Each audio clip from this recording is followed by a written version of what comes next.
Mets fans, welcome to Future of Flushing. I'm Vito Calisi. This is John Barron, and with us, Paul Gervase of the Brooklyn Cyclones. Paul, thanks so much for doing our show, dude. Thank you guys for having me. Now, you have an incredible journey. You went from a D3 to a closer for one of the best organizations in college baseball. Tell us about that journey. You know, I was very lowly recruited out of high school. Wasn't throwing hard. I mean, I didn't have the tools. It's not like I was overlooked. I just wasn't good enough. And so I went to the D3 school. They were the only school to offer me a spot. And after that first year, it wasn't like anything special, anything crazy. My dad, he sat me down. He's like, hey, like, this is expensive. You're not on scholarship.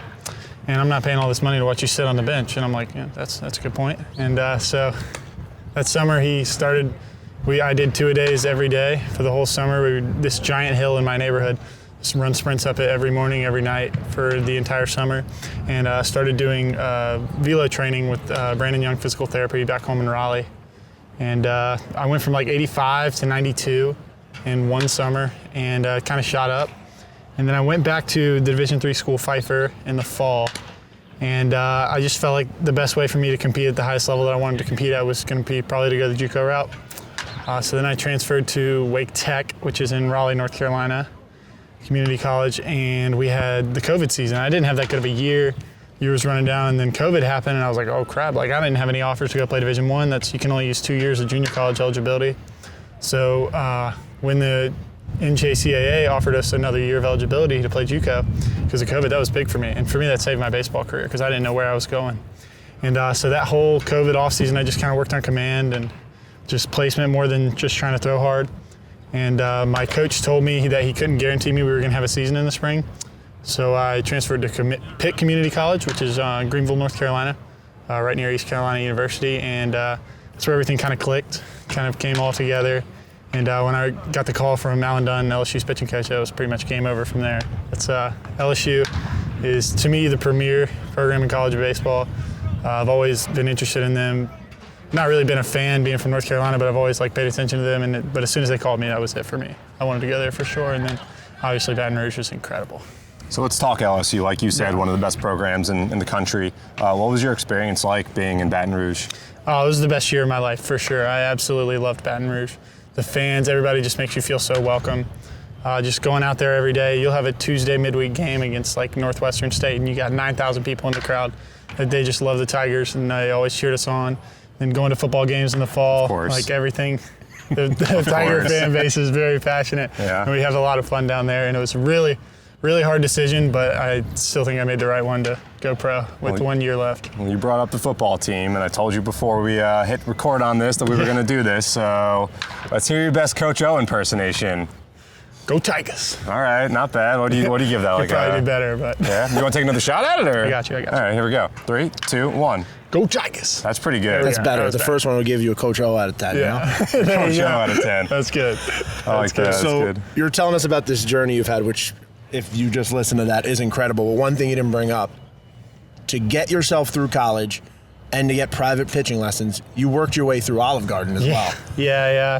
When I was at Wake Tech, and when I first transferred to junior college, my dad was like, hey, time for you to start chipping in. And I was like, all right. Nothing better than hearing that. So all right. So yeah, me and my cousin actually, he was working there, and he got me an interview, and I got the job as a server there. And it was fun. I enjoyed it. Just interact with people. I got free food a lot, so that was pretty cool.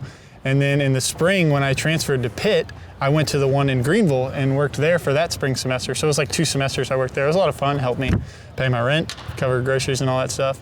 And then after shifts, I'd bring breadsticks to my teammates, my roommates all the time. It was a lot of fun. Called me the breadstick man. It was funny. Everyone needs one. Everyone needs one. Jack Gillespie, my teammate, he would always call me that. It was hilarious. What's the most breadsticks you've crushed in a single sitting?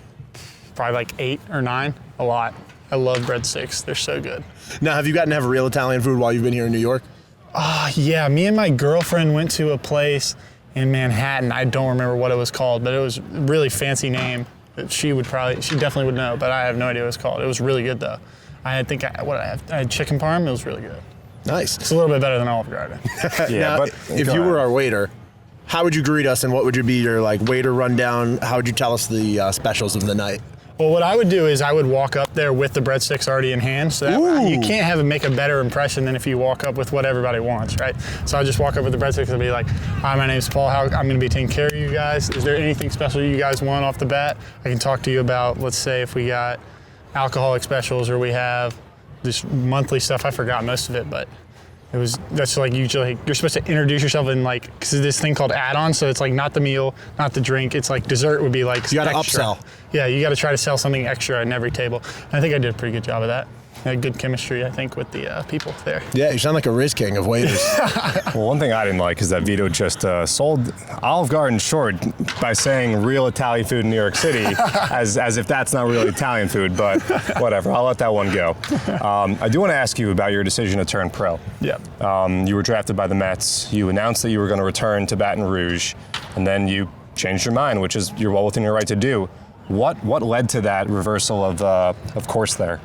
Yeah, like I said, it was a really emotional 24 hours for me. I thought I was going to go on the second day of the draft. I was very sure I had a pretty good season at LSU, so I thought I had what I thought was done enough to go in those rounds. And I guess I didn't really understand the politics of the draft very much. It's not like football or basketball where it's just like in order the best players get taken. And so after that day, I was just like, I didn't think that you could like sign for more than like the designated slot value on the third day. And so I told my coach that I was coming back because that's what I thought. I thought the rules were I didn't think you could get any more money on the third day. So I told him I was coming back, and I tweeted that like an idiot before, before I could. Well, we've all had our missteps on Twitter. My buddies, my teammates are all, she still mess with me about that to this day.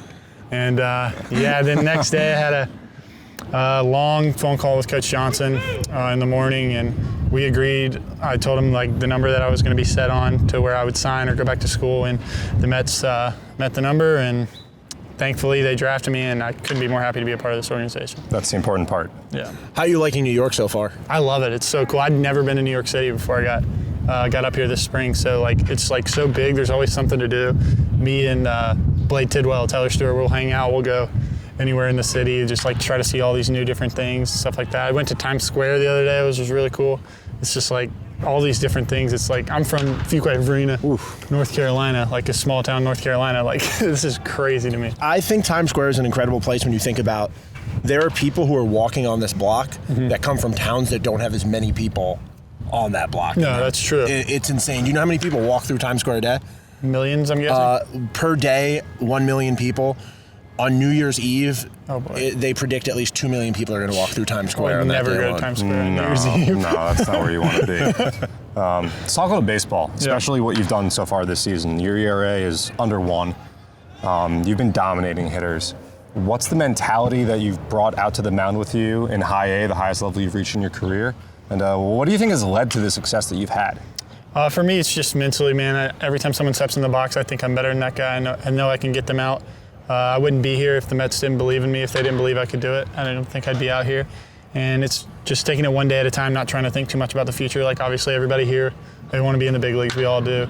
But I think it's just putting one foot in front of the other, one day at a time, and then knowing that if you have success and take care of your business, that'll take care of yourself and you'll move up. So it's just what it's been for me to try to stay, like, sound mentally. And I think that just takes care of the game out here. What have been some of the biggest takeaways you've had playing pro ball compared to the college game? Just some of the things you've noticed about the competition, about yourself in general? Well, I think the biggest difference in the competition, well, everybody throws hard. Everyone obviously can hit home runs, but it's all about development in minor league baseball. So like in college, I would pitch 3 times on a weekend because it's all about winning in college and less about development. And then out here, it's like everyone rotates, we all get our turns, and everybody gets their work in. And if you can like combine that together as like a team is where you get on a winning streak, which is what I think we've been able to do over the last week. Just start playing together as a team. To me, that's a lot more fun. It's no fun when you're losing, obviously, but when you're winning games and you're with all the guys, everyone's happier. You feel like you throw harder. Everything's just going right. But the biggest difference. A lot of SEC fans get mad at me about this. They'll be like, "Oh, the SEC is just as good as high A," and it's not close. Like at high A, the competition is way better. Like you don't have, it's every single night you got a guy 94, 95 on the mound. Sure. Like SEC, you'll have your Friday night guys that, like LSU has a guy, Paul Skeens, that, I mean, he could probably pitching the big leagues right now. He's got really good stuff, but you just don't. You have consistently great ball players everywhere you look around, and so for me, that was the biggest takeaway of the competition. You can't pitch anybody like they're a 9-hole hitter. Like everybody was the best player on their college team, or there's no guys from Dominican Republic or Venezuela in the SEC either.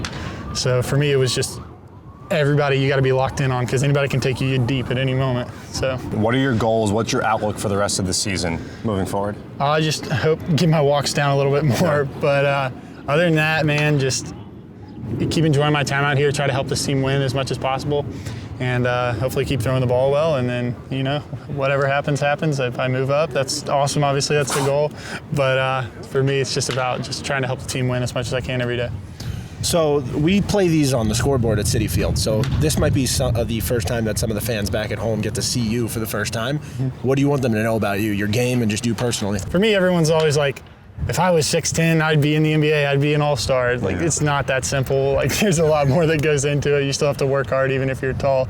And to me, it's like channeling all the height and levers and just try to throw successfully every night.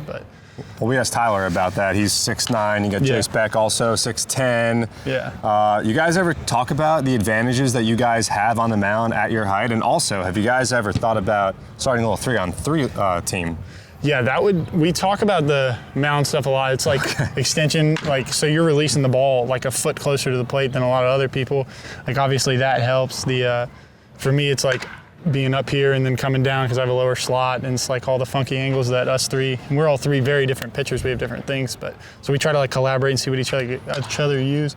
But yeah, the 3-on-3 basketball would be sweet. I don't know if we would have any ball handlers, but we could definitely get some alley-oops. Pound it down in the paint. Take it down low every time. That would be a lot of fun. I guess we haven't done that. That'd be cool. We ask everybody this question. You walk out to the mound for the first time at Citi Field. What song are you going to come out to? Confidence by Sanctus Real. It's a song that was my walk-up song in college, and it's my walk-up song here. So you're never leaving that. That's your song. That's it for me right now. And unless I hear a better one, that's the one I'm going with right now. Well, dude, thanks so much for taking the time.